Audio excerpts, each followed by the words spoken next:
Hello my dear teacher aspirants, welcome to Happy Learning YouTube channel. ಎಲ್ಲ ನೀವು ಅಂದ್ಕೊಂಡಾಗೆ ಆಗ್ತಾ ಇದೆ. ಶಿಕ್ಷಕರ ಸಿಇಟಿ ಬರೆಯಲು ತಾವು ಒಂದೇ ಮೆಟ್ಟಿಲು ಕೆಳಗಡೆ ಇದ್ದೀರಿ. ಸರ್ಕಾರದಿಂದ ಅಂತಿಮ ಅಧಿಸೂಚನೆ ಫೈನಲ್ ಸಿ ಅಂಡ್ ರೋಲ್ ಪ್ರಕಟ ಆಗಿದೆ.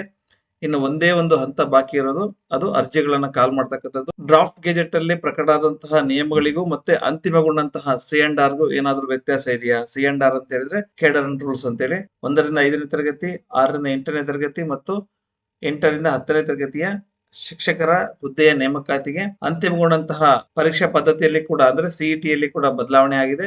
ಅರ್ಜಿಯನ್ನ ಕಾಲ್ ಮಾಡಿ ಎಷ್ಟು ದಿನಗಳಿಗೆ ಪರೀಕ್ಷೆಗೆ ಎಷ್ಟು ದಿನ ಅವಕಾಶ ಕೊಟ್ಟಿದ್ದಾರೆ, ಹಾಗಾದ್ರೆ ಸಿಲೆಬಸ್ ಏನು, ಪರೀಕ್ಷಾ ಪದ್ಧತಿಯಲ್ಲಿ ಏನ್ ಬದಲಾವಣೆ ಆಗಿದೆ ನೋಡ್ಕೊಂಡು ಬರೋಣ. Welcome to Happy Learning YouTube channel. If you are watching our YouTube channel for the first time, subscribe our YouTube channel and share this video. 8/2026 ಅಂತಿಮ ಸಿ ಅಂಡ್ ಆರ್ ಪ್ರಕಟ ಆಗಿದೆ. 14ರಂದು ಡ್ರಾಫ್ಟ್ ಗೆಜೆಟ್ ನ ಹೊರಡಿಸಲಾಗಿದ್ದು ಮತ್ತೆ ಸಾರ್ವಜನಿಕರಿಂದ ಅಬ್ಜೆಕ್ಷನ್ಸ್ ಅನ್ನ, opinions ಅನ್ನ ಕಾಲ್ ಮಾಡಿದ್ರು. ಇದೆಲ್ಲ ತಗೊಂಡು ಪರಿಗಣನೆ ಮಾಡಿ ನಿಮ್ಮ ತಯಾರಿ ತುಂಬಾ ಜೋರಾಗಿರ್ಲಿ.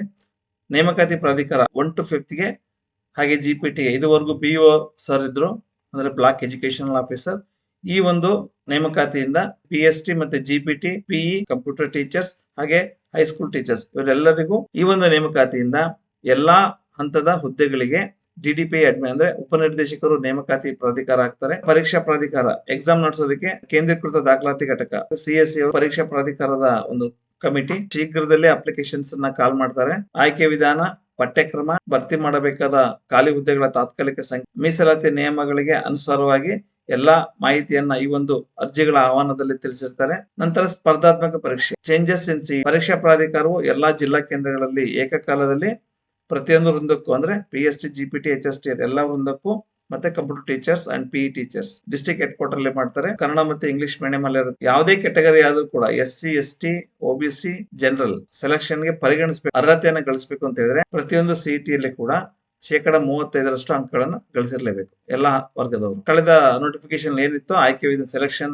ಓಲ್ಡ್ ಗೆಜೆಟ್ ಅಲ್ಲಿ ಹೇಗಿತ್ತು ಹಾಗೆ ಇದೆ. ಡಿರೈವ್ಡ್ ಪರ್ಸೆಂಟೇಜ್ ಅನ್ನ ತಗೊಳ್ಳೋದ್ರಲ್ಲಿ ಯಾವುದೇ ಬದಲಾವಣೆ ಆಗಿಲ್ಲ. 1ರಿಂದ 5ನೇ ತರಗತಿ PST ಅವರಿಗೆ, GPT ಅವರಿಗೂ ಕೂಡ ಯಾವುದೇ ಬದಲಾವಣೆ ಆಗಿಲ್ಲ. ಸಿಇಟಿಯಲ್ಲಿ 70%, ಟೆಟ್ ಪರೀಕ್ಷೆ 20%, ಡಿಗ್ರಿಯಲ್ಲಿ ಅದರಲ್ಲಿ 8%, D.Ed ಅಥವಾ B.Ed ಅಲ್ಲಿ 2%. ಇದು ಸೇಮ್ ಇದೆ. ಬದಲಾವಣೆ ಆಗಿರ್ತಕ್ಕಂಥದ್ದು ಕಂಪ್ಯೂಟರ್ ಟೀಚರ್ಸ್ ಮಾತ್ರ ಬದಲಾವಣೆ. ಸಿಇಟಿಯಲ್ಲಿ 85% ಹಾಗೆ ಡಿಗ್ರಿಯಲ್ಲಿ 15% ಇತ್ತು. ಡ್ರಾಫ್ಟ್ ನೋಟಿಫಿಕೇಶನ್ ಸಿಇಟಿಯಲ್ಲಿ 70% ಇತ್ತು, ಡಿಗ್ರಿಯಲ್ಲಿ 30% ಇತ್ತು. ಇದು ಚೇಂಜಸ್ ಆಗಿದೆ. ಕಂಪ್ಯೂಟರ್ ಟೀಚರ್ ಆಸ್ಪಿರೆಂಟ್ಸ್ ಇದನ್ನ ಗಮನಿಸಿ. ದೈಹಿಕ ಶಿಕ್ಷಣ ಶಿಕ್ಷಕರಿಗೂ ಡಿರೈವ್ಡ್ ಪರ್ಸೆಂಟೇಜ್ ಸೇಮ್ ಇದೆ. ಮುಖ್ಯವಾಗಿ ಪ್ರಮುಖವಾದ ಪ್ರಶ್ನೆ ಏಜ್ ರಿಲ್ಯಾಕ್ಸೇಷನ್ ಬಗ್ಗೆ ಕೇಳಿದ್ರು. ವಯೋಮಿತಿಯನ್ನ ಸ್ವಲ್ಪ ಚೇಂಜಸ್ ಮಾಡಿದರೆ. ಹಳೇದು SC, ST ಮತ್ತೆ ಕೆಟಗರಿ 1 ಮತ್ತೆ PH ರವರಿಗೆ ವಿಕಲಚೇತನರಿಗೆ ಮೊದಲು 43 ಇತ್ತು, ಈಗ 2 years ಜಾಸ್ತಿ ಮಾಡಿದ್ದಾರೆ. 2 years. ಕೆಟಗರಿ 2A, 2B ಮತ್ತೆ 3A, 3B ಅವರಿಗೆ 43 ಮಾಡಿದ್ದಾರೆ. ಈ ಮೊದಲು 41 ಇತ್ತು. ಜನರಲ್ ಮೆರಿಟ್ ಅವರಿಗೆ ಈ ಮೊದಲು 38 ಇತ್ತು, ಸೊ ಈಗ 40 years ಮಾಡಿದ್ದಾರೆ. ತುಂಬಾ ಅಭ್ಯರ್ಥಿಗಳಿಗೆ ಅನುಕೂಲ ಆಗುತ್ತೆ. ಅರ್ಜಿಯನ್ನ ಅಪ್ಲೈ ಮಾಡಲು 25 ಅಥವಾ 30 days ಕೊಡ್ತಾರೆ. ಲಾಸ್ಟ್ ಡೇ ಏನಿರುತ್ತೆ ಅದಕ್ಕೆ ಅಭ್ಯರ್ಥಿ ಏಜ್ ಅನ್ನ ಕ್ಯಾಲ್ಕುಲೇಟ್ ಮಾಡ್ತಾರೆ.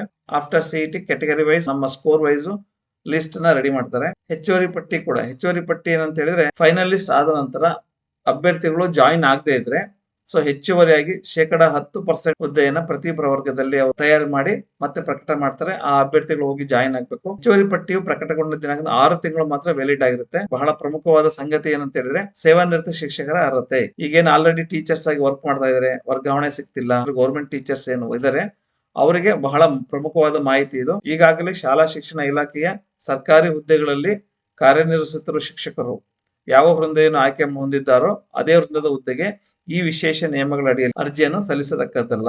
They are not eligible to apply the same cadre teachers recruitment. For example PST ಅವ್ರು 1 to 5th ಇದ್ರೆ ಪುನಃ PST ಗೆ ಸಲ್ಲಿಸಲು ಅರ್ಜಿ ಸಾಧ್ಯವೇ ಇಲ್ಲ. ಹಾಗೆ GPT ಅವರಿದ್ರೆ ಅವರು ಪುನಃ GPT ಹುದ್ದೆಗೆ ಅಂದ್ರೆ ವರ್ಗಾವಣೆ ಸಿಗಲ್ಲ. ಕಾರಣಾಂತರಗಳಿಂದ ಅವರು ಜಿಲ್ಲೆಯನ್ನ ಚೇಂಜ್ ಮಾಡ್ಬೇಕು ಅಂತ ಇರ್ತಾರೆ, ಸೊ ಅದು ಸಾಧ್ಯ ಇಲ್ಲ.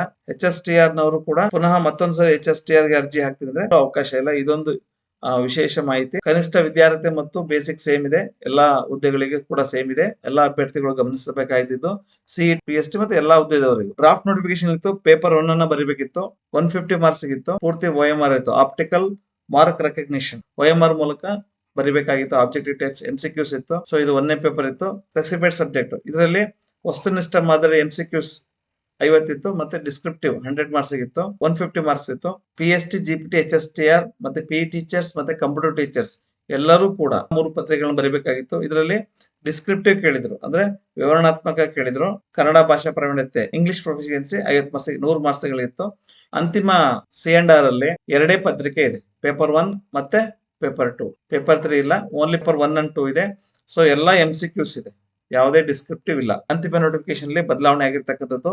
ಪೇಪರ್ 1 ನಲ್ಲಿ GK ಬರೀಬೇಕು, ಹಾಗೆ ಚೈಲ್ಡ್ ಸೈಕಾಲಜಿ, ಮಾನಸಿಕ ಸಾಮರ್ಥ್ಯ, ಮೆಂಟಲ್ ಎಬಿಲಿಟಿ ಬರೀಬೇಕು. ಭಾಷೆಗಳು ಆ 3ನೇ ಪತ್ರಿಕೆನ ಇದರಲ್ಲೇ ಸೇರಿಸಿದರೆ ಜನರಲ್ ಕನ್ನಡ ಮತ್ತೆ ಜನರಲ್ ಇಂಗ್ಲಿಷ್ ಅನ್ನ ಬರೀಬೇಕು. ವ್ಯಾಲ್ಯೂ ಎಜುಕೇಶನ್ ಬರೀಬೇಕು, ಆರೋಗ್ಯ ಶಿಕ್ಷಣ ಮತ್ತೆ ಕಂಪ್ಯೂಟರ್ ಲಿಟರಸಿ ಇದನ್ನು ಕೂಡ ಪೇಪರ್ 1 ನಲ್ಲಿ 100 ಅಂಕಗಳಿಗೆ ಬರೀಬೇಕು. ಒಟ್ಟು 7 ಪಾರ್ಟ್ಗಳಿದೆ ಇದರಲ್ಲಿ. 100 ಅಂಕಗಳಿಗೆ ನೀವು ಎಕ್ಸಾಮ್ ಅನ್ನ ಬರೀಬೇಕು ಅಂತ ಹೇಳಿದ್ರೆ ಪ್ರತಿಯೊಂದು ಪಾರ್ಟ್ಗೂ 7 ಪಾರ್ಟ್ ಇದೆ. ಬಹುಶಃ 6ರವರೆಗೆ ಆರೋಗ್ಯ ಶಿಕ್ಷಣದವರೆಗೆ 15 ಅಂಕಗಳಿಗೆ ಪ್ರಶ್ನೆಗಳನ್ನ ಕೇಳಬಹುದು, ಇದು ಊಹೆ ಅಷ್ಟೇ. ಹಾಗೆ ಕೊನೆಯದಾಗಿರ್ತಕ್ಕಂಥ ಕಂಪ್ಯೂಟರ್ ಲಿಟರಸಿ ಇದೆಯಲ್ಲ, ಅದಕ್ಕೆ 10 ಅಂಕಗಳಿಗೆ ಪರೀಕ್ಷೆಯನ್ನ ಕೇಳಬಹುದು, ಅಥವಾ ಎಲ್ಲಾ 7 ಸಬ್ಜೆಕ್ಟ್ ಗಳಿಗೂ ಸಮಾನವಾಗಿ ಅಂಕಗಳನ್ನು ಹಂಚಬಹುದು. ಸಿಲೆಬಸ್ ಪ್ರಕಟಗೊಂಡಾಗ ಗೊತ್ತಾಗುತ್ತೆ. ನಂತರವಾಗಿ ಪತ್ರಿಕೆ 2, ಇದು ಕೂಡ MCQs ಅಲ್ಲಿ ಇದೆ. PST ಅವರಿಗೆ ಮಾತ್ರ, ಅಂದ್ರೆ ಎಲ್ಲಾ ವಿಷಯಗಳನ್ನ ಬೋಧನೆ ಮಾಡ್ಬೇಕಾಗಿರೋದ್ರಿಂದ 1 to 5 ಟೀಚರ್ಸ್, ಮ್ಯಾಥ್ಸ್ ಇರುತ್ತೆ, EVS ಇರುತ್ತೆ, ಸೋಷಿಯಲ್ ಸೈನ್ಸ್ ಇರುತ್ತೆ. ದೈಹಿಕ ಶಿಕ್ಷಣ ಶಿಕ್ಷಕರು ಕೂಡ 2 ಪತ್ರಿಕೆಗಳನ್ನ ಅಟೆಂಡ್ ಮಾಡಬೇಕು. 2ನೇ ಪೇಪರ್ ಅವರಿಗೆ ಸಬ್ಜೆಕ್ಟ್ ಸ್ಪೆಸಿಫೈಡ್ ಸಬ್ಜೆಕ್ಟ್ ಇರುತ್ತೆ, ದೈಹಿಕ ಶಿಕ್ಷಣ ಇರುತ್ತೆ. GPT ಅವರಿಗೆ ಬಂದ್ರೆ ಅವರು ಕೂಡ 2 ಪೇಪರ್ನ ಅಟೆಂಡ್ ಮಾಡಬೇಕು. ಮೊದಲ ವಿಭಾಗಗಳಿಂದ 100 ಅಂಕಗಳು, ಬಹುಶಃ ಒಂದೊಂದು 14 ಅಥವಾ 15 ಪ್ರಶ್ನೆಗಳು. ಇವರು ಕೂಡ GPT ಭಾಷಾ ಶಿಕ್ಷಕರು ಆಯಾ ಅವರವರ ವಿಷಯದಲ್ಲಿ 100 ಅಂಕಗಳಿಗೆ OMR ಎಕ್ಸಾಮ್ ಅನ್ನ ಬರೀಬೇಕಾಗುತ್ತೆ. ಕಂಪ್ಯೂಟರ್ ಟೀಚರ್ಸ್ ಅವರು ಕೂಡ ಫಸ್ಟ್ ಪೇಪರ್ ಎಲ್ಲ ಸಬ್ಜೆಕ್ಟ್ ಓದಬೇಕು. ಸ್ಪೆಸಿಫೈಡ್ ಪೇಪರ್ ಅವರು ಕಂಪ್ಯೂಟರ್ ಅಲ್ಲಿ ಅಟೆಂಡ್ ಮಾಡಬೇಕು. ಮುಖ್ಯವಾಗಿ ಹೈಸ್ಕೂಲ್ ಟೀಚರ್ಸ್ ಕೂಡ ಫಸ್ಟ್ ಪೇಪರ್ ಇದೆ, ಸೇಮ್ GK ಸಿಲೆಬಸ್. ಹಾಗೆ ಸ್ಪೆಸಿಫೈಡ್ ಅವರು ಕನ್ನಡ ಟೀಚರ್ಸ್ ಆದ್ರೆ ಕನ್ನಡ, ಇಂಗ್ಲಿಷ್ ಆದ್ರೆ ಇಂಗ್ಲಿಷ್, ಪೇಪರ್ 2 ನ ಅಟೆಂಡ್ ಮಾಡಬೇಕು.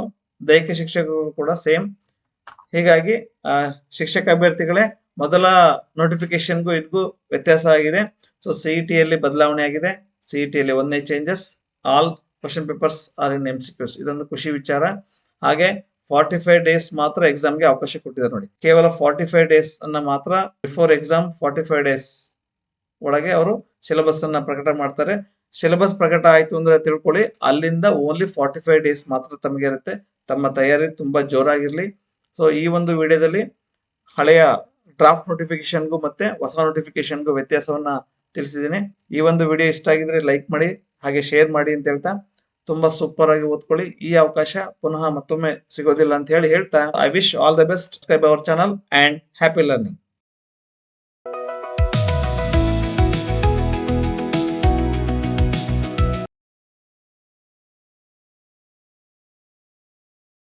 वीडियोस बनाने हैं, फिल्मोरा है ना।